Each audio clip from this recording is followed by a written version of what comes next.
क्षुद्ध विस्मृत, और जिसका चिंतन करे उसी में तदाकार।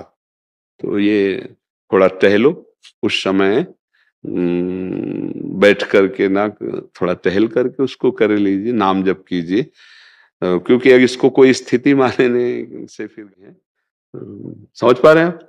हाँ, कि इसको आपको लगता है कोई स्थिति है, ये तंद्रा है, ये प्राय हो जाती है। तो स्थिति पे आने के लिए इसके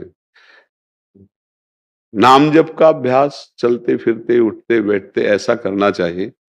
बैठ के भी थोड़ा जप लेना चाहिए, पर चलते फिरते और क्रियारत होकर भी अभ्यास करना चाहिए। माता बहनों सबको पोछा लगा रहे, सोहनी लगा रहे, नाम जप कर रहे। गृहस्थी में भजन बैठ करके कम और क्रियाशील होकर ज्यादा।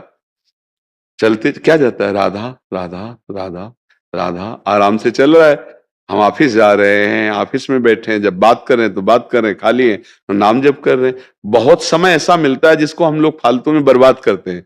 उस समय को यदि हम भजन में लगा ले तो बहुत बढ़िया गृहस्थी का भजन हो जाए।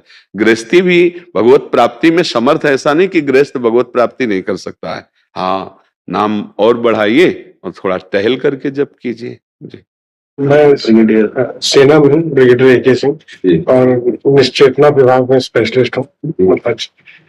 दरअसल सेना में रहकर समाज से हम कुछ ना कुछ हद तक अलग हो जाते हैं, लेकिन समाज में जो मंथन चल रहा है, मैं सोचा तो मैं उसमें कैसे कंट्रीब्यूट कर सकूं।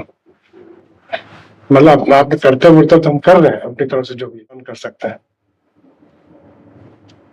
यदि आप अपने कर्तव्य पर स्थित है तो पूरे राष्ट्र की आप सेवा कर रहे हैं।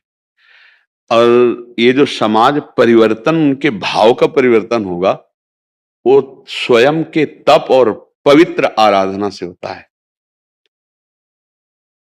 जैसे हम ऐसे समझाएं किसी को तो ऐसे समझ में नहीं आएगा, लेकिन यदि हम स्वयं समझकर और तप पूर्वक भजन पूर्वक तो उसका प्रभाव पड़ जाएगा।